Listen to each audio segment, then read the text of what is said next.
അങ്ങനെ അങ്ങ് പോണു. എൻ്റെ പൊന്നെ അമ്മ അങ്ങനെ അങ്ങ് പോകുന്നു. വേറെ എന്നാ കേസ് ഒന്നുമില്ല. എൻ്റെ മകളെ കെട്ടിച്ചു കൊടുത്തവനാണെങ്കിൽ ഇപ്പോഴും ഫേസ്ബുക്കിൽ കളിച്ചുകൊണ്ടിരിക്കുക. ഒരു പണിക്കും പോകുന്നില്ല. ഞാനെന്ത് ചെയ്യാൻ പറ്റും? പറഞ്ഞു മടുത്തു. അതിനൊരു പണി ചെയ്യല.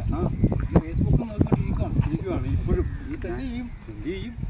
അത് നമുക്ക് രണ്ടുപേർക്ക് അമ്മാവനും ഞാനും കൂടെ കൂടിയിട്ട് വേണം നമുക്ക് അവനൊരു പണി സെറ്റ് ചെയ്ത് കൊടുക്കണം. അത് പണി സെറ്റ് ചെയ്ത് കൊടുക്കണം. നമുക്ക് പണി കൊടുക്കണ്ടേ? വേണം കൊടുക്കണം. എന്ത് ചെയ്യും? പണി കൊടുക്കാൻ നമ്മൾ അന്വേഷിച്ച് പണി കൊടുക്കണം. ഇഷ്ടങ്ങൾ എങ്ങനെയുണ്ട്?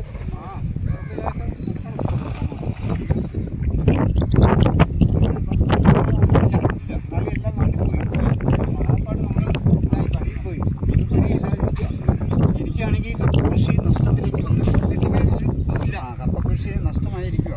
ഏതായാലും നമ്മൾ പണിയെടുത്തത് വൃത. അല്ലാതെ അതിനകത്ത് ഒരു ലാഭം ഉണ്ടെന്നുള്ള പ്രതീക്ഷയും നമുക്കില്ല.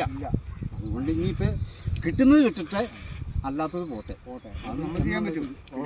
മകളെ കിട്ടിയവനോ? അവന് എപ്പോഴും 24 മണിക്കൂർ ഫേസ്ബുക്കിൽ കളി. ഞാൻ എന്ത് ചെയ്തു? പറഞ്ഞു മടുത്തു. നമുക്ക് ഫേസ്ബുക്ക് കട്ട് ചെയ്തെങ്കിലോ?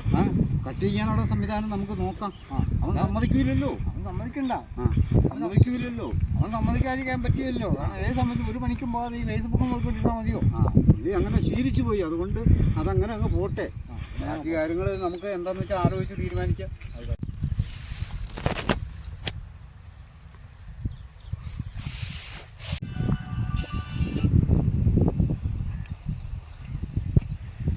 ഹലോ, ഇന്നൊരു ഉച്ചയൊക്കെയല്ലേ? ഒന്നും അവിടെ പണിയില്ല. ചുമ്മാ ഉറപ്പാ ഇതേത് എന്നാ ചെയ്യണം? ഒന്നും ഒരു രക്ഷയില്ലല്ലോ.